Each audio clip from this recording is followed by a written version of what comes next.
नमस्कार दोस्तों, uncle talk में एक बार फिर आप सबका स्वागत है। आज हमारे साथ हैं स्त्री रोग विशेषज्ञ डॉक्टर भूपेंद्र सिंह चौहान। चौहान साहब, आपका बहुत बहुत स्वागत है। नमस्कार। स्त्री रोग विशेषज्ञ और डॉक्टर चौहान को थोड़ा आप मतलब ऐसा नहीं समझिएगा कि एक जेंट्स जो है, क्योंकि ये इसके बारे में जानेंगे कि आपने ये वाली फील्ड क्यों चुनी है ना।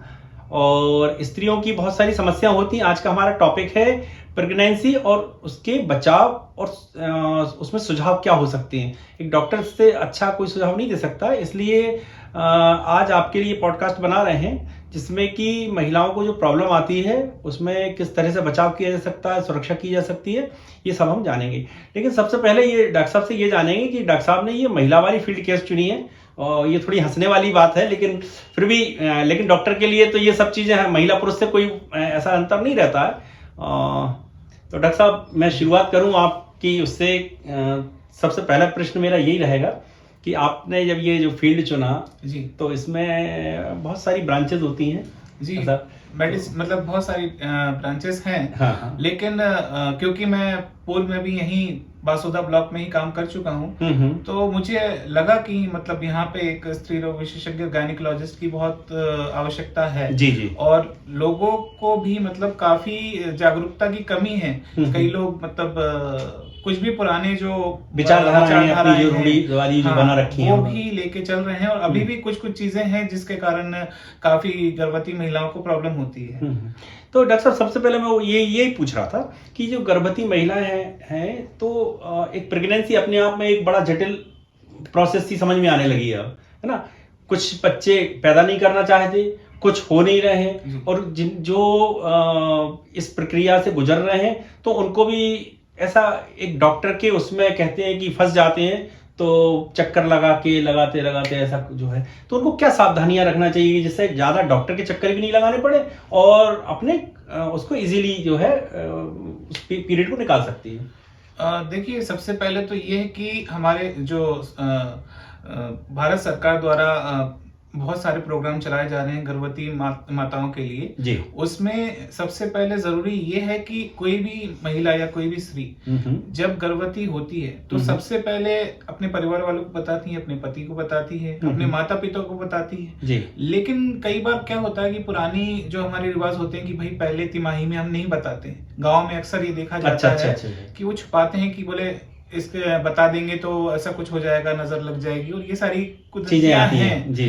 तो इस कारण से गर्भवती महिलाएं पहले नहीं पहुंच पाती थी, अब आशाएं घर घर जाती हैं जी। और उनको चिन्हांकित करके ले आती हैं अस्पताल तक। लेकिन फिर भी कई गर्भवती महिलाएं रहती हैं कि नहीं, हमें गोली नहीं खानी है, हम जो है जब तीसरा महीना निकल जाएगा उसके बाद से गोली खाना शुरू करेंगे, या उनको कोई दिक्कतें आना शुरू होती हैं जैसे उल्टी वगैरह शुरू हो जाती है, तब वो किसी तरह से अस्पताल आ जाती हैं। तब हमें पता चल जाता है उनकी जांच करके कि ये गर्भवती हैं। और कई बार उनका इसी कारण में जो वो झेप जाती हैं या अपना बता नहीं पाती हैं, तो कई बार उनका वो भी हो जाता है, गर्भपात हो जाता है। हाँ, तो ये एक जटिल समस्या है जो लोगों को मतलब समझनी चाहिए, सोचनी चाहिए कि अगर ऐसी चीज अगर आप प्रेगनेंसी प्लान कर रहे हैं, नई नई शादी हुई है, तो एक बार मतलब प्लान करने से पहले या तो सरकारी स्वास्थ्य केंद्र में आए या फिर कोई भी स्त्री रोग विशेषज्ञ। अभी आपने कहा प्लानिंग कर रहे हैं, ये मतलब एक बहुत बढ़िया बात आपने बोली है। प्लानिंग तो ये निश्चित तौर पे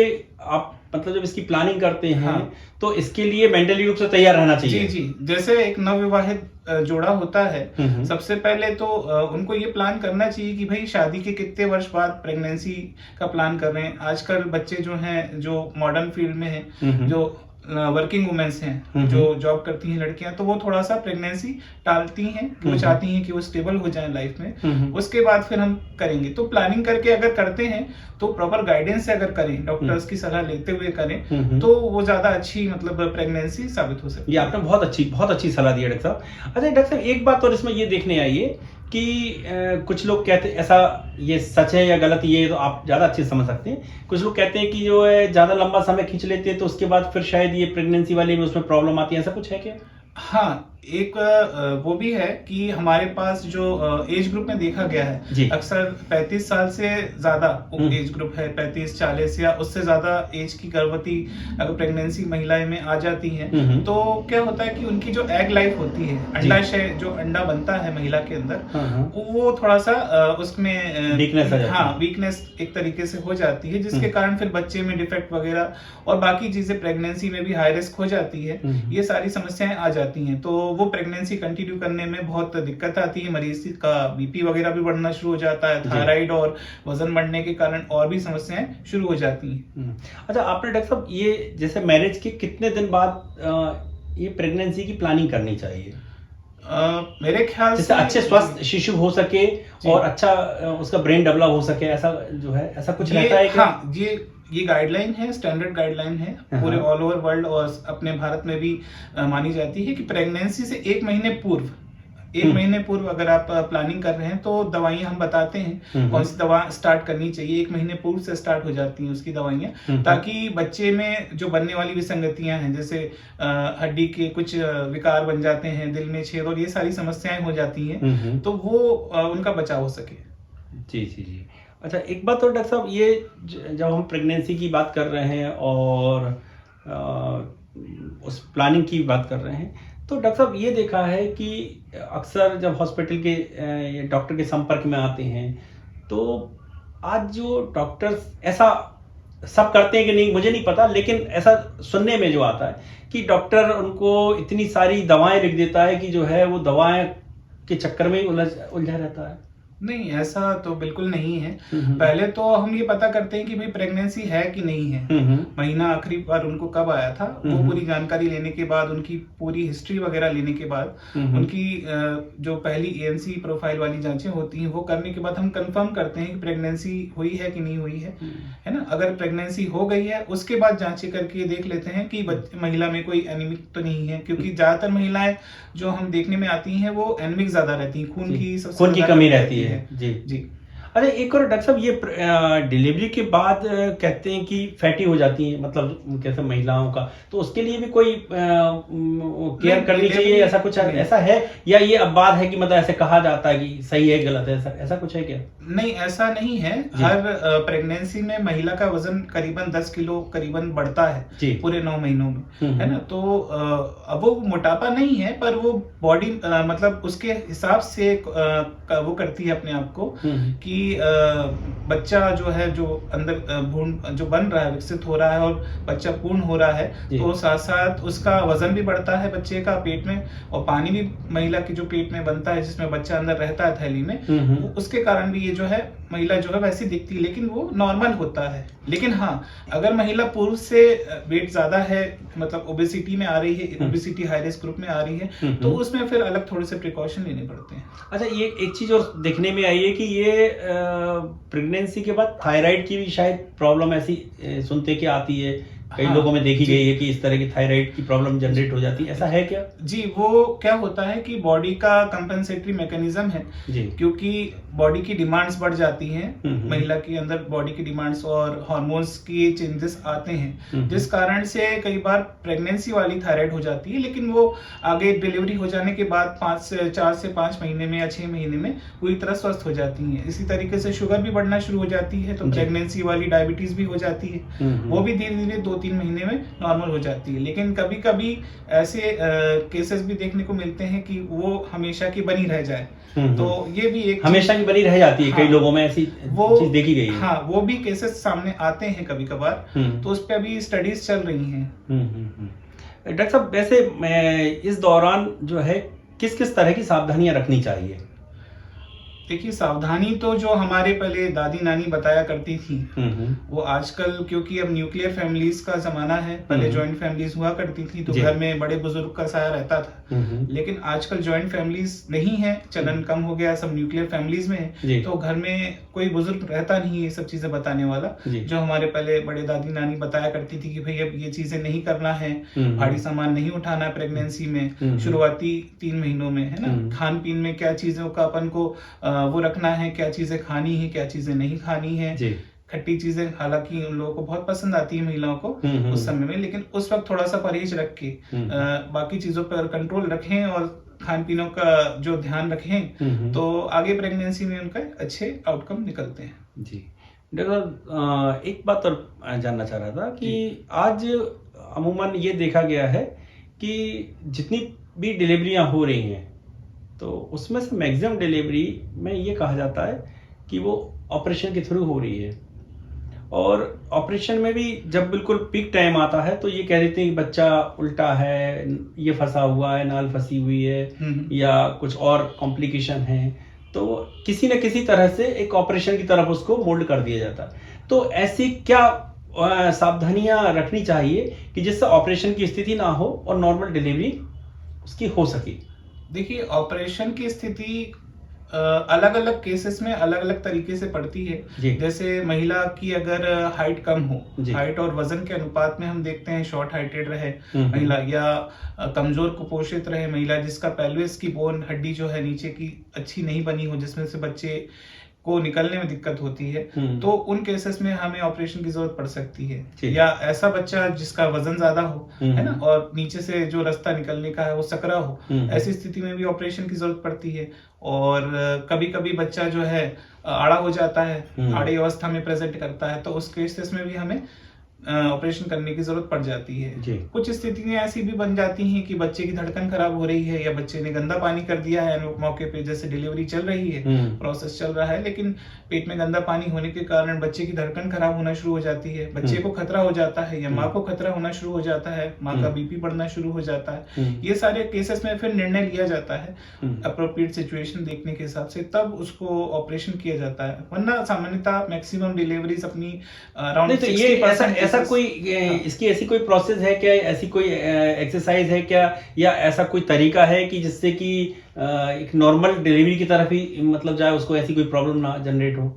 देखिए, हर शरीर अलग है, हर इंसान अलग है जी। तो ये मतलब स्टैंडर्ड प्रोटोकॉल तो सबके लिए समान ही है कि किस तरह से कौन सी गोलियां दवाइयां खानी है, वो सबके लिए समान है जी। लेकिन कुछ केसेस में हमें कुछ दवाइयां बढ़ानी भी पड़ती हैं, कुछ में घटानी भी पड़ती हैं। वो सिचुएशन और पर पर्सन मतलब पर महिला के मतलब कंडीशन पे डिपेंड करता है। तो ऐसा तो हम ये नहीं कह सकते कि ऐसे करने से ही नॉर्मल डिलीवरी हो जाएगी। नॉर्मल डिलीवरी का कोई स्पेसिफाइड कोई वो नहीं है कि मतलब अपन ये कह सके कि इससे नॉर्मल डिलीवरी होगी। नहीं, देखिए, कोशिश तो हमारी यही रहती है कि केस को नॉर्मल डिलीवरी कराएं, लेकिन अगर वहां पे कोई दिक्कत आती है प्रेगनेंसी प्रोसेस में या फिर जब प्रसव एक्टिव फेज में चालू नहीं डॉक्टर साहब, एक्चुअली मैं ये बात इसलिए पूछ रहा हूँ आपसे कि आज जो देखने में आ रहा है कि मैक्सिमम डिलीवरियां कि वो इन टाइम पे ये बोल दिया जाता है कि साहब अब तो इसका ऑपरेशन करना पड़ेगा।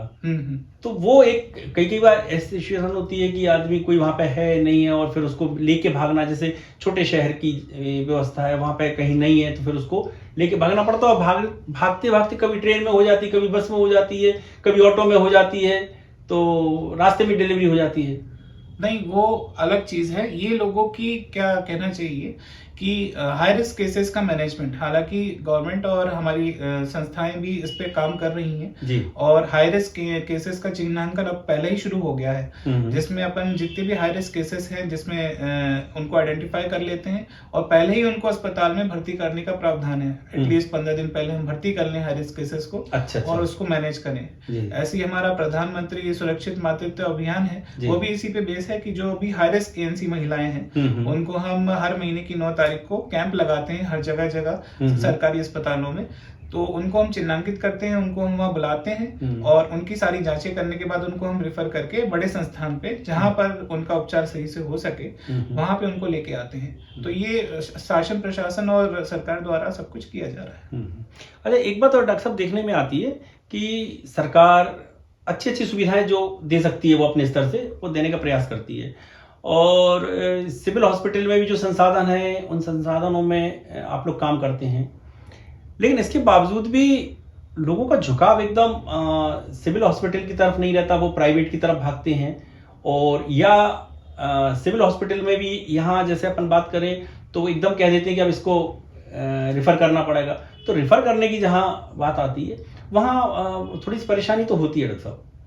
देखिए कुछ केसेस में यही है, देखा गया है कि लोगों की जो थिंकिंग है, या तो उनको कई बार जो लोगों को हम बताते हैं, समझाइश देते हैं, पहले भी मतलब फील्ड पे भी दी जाती है, और आशा और एएनएम के द्वारा भी फील्ड पे लोगों को समझाया जाता है कि भाई आपका जो है हाई रिस्क केस है, तो आपको इस समय से आपको एहतियात बरतना है, एन वक्त पे अस्पताल पहुंचने से पहले ही आपको इंटीमेट कर देना है ना। तो 108 की सुविधा अपने पास है, 108 और जन्नी है, जन्नी एम्बुलेंस जो लगातार इनको लाने ले जाने का काम करती रहती है, दिन रात 24 घंटे ही अवेलेबल रहती है। अपनी तरफ से हम लोग पूरे प्रयास करते हैं कि जो हमसे संभव मदद हो सकती है हम पूरी करते हैं।